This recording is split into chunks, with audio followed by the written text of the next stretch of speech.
Halo semua, welcome to our video. Selamat datang kami ucapkan kepada Ibu Dian Purnamawati Solin, STMC, sebagai dosen pengampu kelas ilmu ukur tanah C. Kami dari kelompok 5 di sini akan membahas mengenai pengukuran engineering sebagai salah satu bentuk land surveying atau pengukuran tanah. Sebelum masuk ke inti video kami, perkenalkan nama saya Hangesti Martawidi Wicakseni dengan NPM 2403501021 yang akan menjelaskan mengenai contoh pengaplikasian pengukuran engineering in real life, dan selanjutnya ada anggota kelompok kami yang lain yaitu Selanjutnya saya Safa Amira Adik Maulidia Abrori dengan NPM 240350100027 akan menjelaskan mengenai tingkat ketelitian dalam melaksanakan pengukuran jenis engineering ini. Selanjutnya, saya Sofira Sanabila dengan NPM 24035010031 akan menjelaskan perbedaan pengukuran topografi dengan pengukuran engineering. Selanjutnya, saya Luki Octavian Ramadan dengan NPM 240350100151 akan menjelaskan pengertian pengukuran engineering. Baik, selanjutnya ada saya, Taufik Japar Rozak dengan NPM 240350100029 yang akan membahas mengenai peran surveyor dalam pengukuran engineering. Selanjutnya saya, Febri Dwi Prastio dengan NPM 240350100080 akan menyimpulkan semua materi yang dijelaskan oleh teman-teman saya. Selanjutnya saya Dimas Bayu Aji Prawoto dengan NPM 240350101091 akan menjelaskan tantangan pengukuran engineering. Nah, selanjutnya perkenalkan, nama saya Muhammad Alvin Setiawan dengan NPM 240 350 10 093. Di sini saya akan menjelaskan tentang alat-alat apa saja yang digunakan dalam pengukuran engineering. Selanjutnya, saya Raditya Ahmadul Akmal dengan NPM 240350122 yang akan menjelaskan tujuan pengukuran engineering. Selanjutnya, saya Arya Vijay Caksono dengan NPM 24035010145. Di sini saya akan menjelaskan mengenai metode pengukuran dan jenis-jenis pengukurannya. Lanjut ke video pembahasan.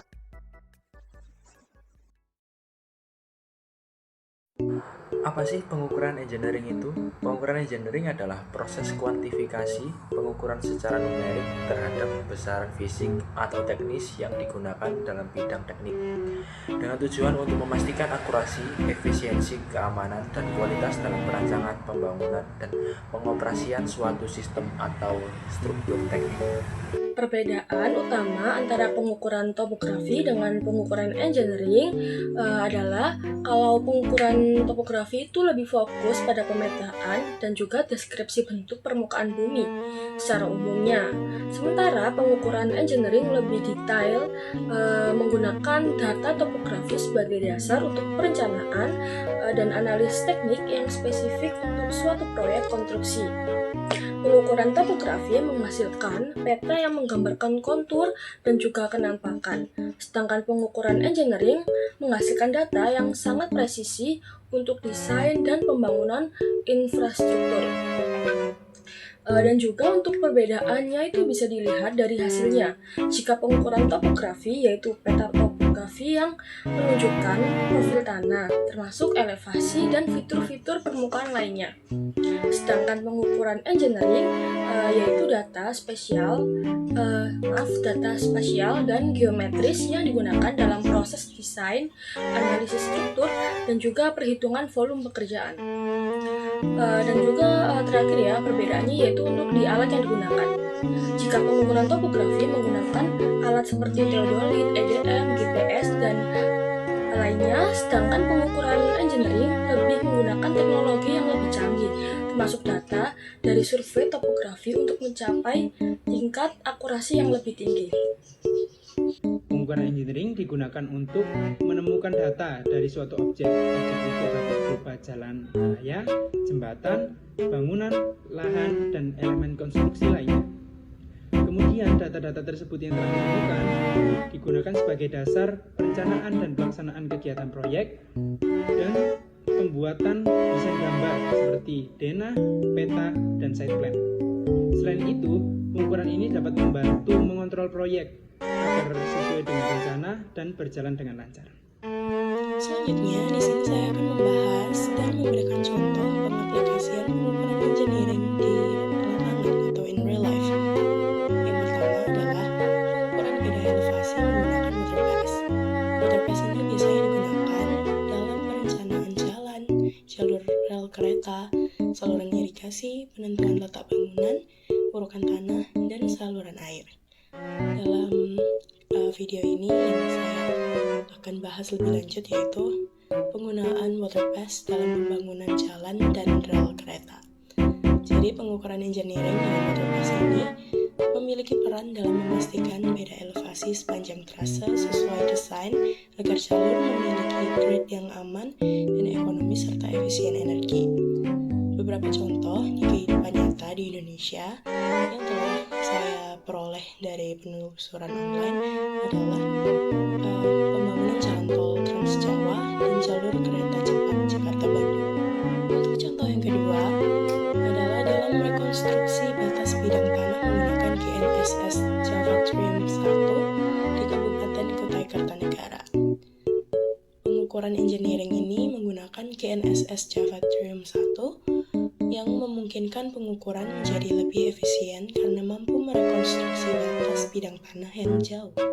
Untuk contoh yang ketiga, pengukuran engineering dapat kita lihat dari penggunaan total station dalam pembangunan waduk Jati Gede di Jawa Barat. Total station ini digunakan untuk mengukur topografi waduk dan daerah genangan di sekitarnya. Total station dalam pembangunan waduk ini juga digunakan untuk menentukan batas genangan air dan mengukur elevasi lereng yang nantinya berguna untuk kestabilan waduk. Untuk contoh pengaplikasian yang terakhir adalah penggunaan teodolit dalam pembangunan saluran irigasi di daerah persawahan. Teodolit digunakan untuk mengukur sudut dan elevasi sepanjang trase saluran, juga menentukan kemiringan slope dan patok batas saluran irigasi di sawah. Salah satu contohnya adalah dalam pembangunan saluran irigasi di daerah istimewa Yogyakarta. Teodolit digunakan dalam pengukuran ini karena pengukuran trase saluran irigasi membutuhkan data beda elevasi agar air bisa mengalir sesuai gravitasi sehingga lancar dan tanpa genangan dan saluran sesuai dengan desain teknisnya. Ada banyak sekali alat-alat yang digunakan dalam pengukuran engineering. Contohnya yang pertama adalah theodolit, water pass, itu ada total station, dan yang terakhir adalah GPS geodetik. Alat-alat ini membantu kita untuk mengukur sudut, jarak, bahkan elevasi dengan akurasi yang sangat tinggi. Yang pertama adalah theodolit, yaitu gampangnya alat ini adalah alat optik yang digunakan dalam survei atau pemetaan untuk menentukan sudut horizontal dan vertikal. Nah, yang kedua adalah water pass, yaitu alat ini digunakan untuk mengukur ketinggian atau elevasi dari 2 titik atau lebih. Yang ketiga adalah total station, yaitu alat ini biasanya mengintegrasikan antara kemampuan theodolit dan teknologi ETM untuk menentukan kemiringan antara titik. Yang terakhir lah ya adalah GPS geodetik, yaitu pada dasarnya alat ini memanfaatkan sinyal GNSS. Nah, selanjutnya mengenai metode pengukuran dan jenis-jenisnya. Baik, jadi dalam pengukuran itu sebenarnya ada 2 metode utama. Yang pertama adalah metode langsung atau direct methods. Di sini hasil pengukurannya itu bisa kita ketahui secara langsung karena objek yang diukur langsung dibandingkan dengan satuan ukur standar. Lalu yang kedua adalah metode tidak langsung atau indirect methods. Nah, kalau metode ini tuh hasilnya kita peroleh dari pengukuran kuantitas lain, kemudian dihitung secara matematis untuk mendapatkan nilai yang kita butuhkan. Selain itu, dalam pengukuran kerja juga ada beberapa teknik yang bisa digunakan, misalnya studi waktu atau time study, di mana kita itu mengamati dan mencatat beberapa lama waktu yang diperlukan untuk menyesuaikan suatu tugas. Dan ada juga pengambilan sampel aktivitas atau activity sampling, yaitu teknik dengan cara mengamati aktivitas pada interval waktu tertentu secara acak untuk mengetahui apa yang sedang dilakukan pada saat itu. Kalau kita masuk ke konteks metrologi teknik atau pengukuran dimensi, seorang engineer biasanya itu menggunakan berbagai alat ukur, seperti contohnya water pass, theodolit, total station, jangka sorong, maupun gauge. Semua alat ini dipakai untuk mengukur parameter fisik, misalnya panjang sudut, suhu, kanan, hingga profil dari suatu objek. Jadi, tiap metode dan teknik ini punya peran penting dalam menghasilkan data pengukuran yang akurat. Terima kasih. Baik, yang selanjutnya saya akan menjelaskan mengenai peran software dalam melakukan pengukuran engineering, di mana software sendiri memiliki peran yang penting dalam melakukan pengukuran engineering. Software tidak hanya berperan pada saat pelaksanaan konstruksi, melainkan juga berperan pada saat prakonstruksi dan pasca-konstruksi, di mana pada tahap prakonstruksi, software berperan dalam melakukan pengukuran panjang, sisi elevasi struktur, dan juga sudut lokasi di proyek pembangunan. Selain itu, software juga berperan dalam membuat topografi yang sesuai dengan keadaan di proyek pembangunan.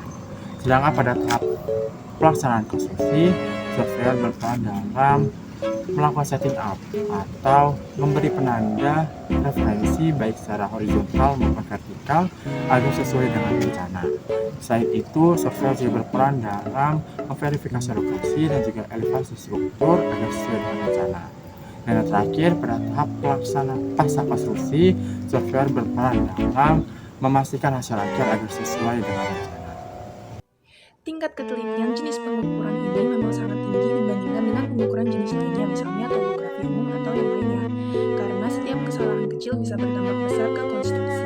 Untuk tingkat ketelitian, satuan yang dipakai adalah milimeter dan sentimeter dan bukan meter. Misalnya, penentuan as jalan tol atau rel kereta toleransi hanya 1-2 cm. Elevasi pondasi gedung tinggi harus tepat di level milimeter.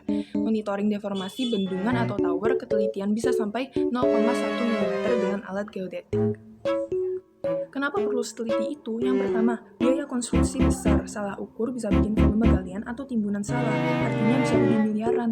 Yang kedua, keselamatan bangunan bisa gagal struktur kalau as pondasi, kemiringan, atau elevasinya melenceng. Yang ketiga, koordinasi desain lapangan dan tata lapangan harus berkesinambungan dengan desain CAD atau BIM. Kalau meleset, pemasangan elemen konstruksi bisa kacau. Berikut beberapa tantangan yang dihadapi dalam pengukuran engineering. Yang pertama yaitu kondisi medan di lapangan, seperti terhalang oleh bangunan dan pepohonan atau bahkan permukaan tanah yang tidak rata, yang menyebabkan kaki-kaki tripod dari alat ukur yang digunakan tidak stabil, yang menyebabkan tidak sesuainya hasil pengukuran. Yang kedua yaitu cuaca. Cuaca panas yang sangat terik dapat menyebabkan distorsi pada alat ukur yang berbasis optik seperti theodolit dan total station.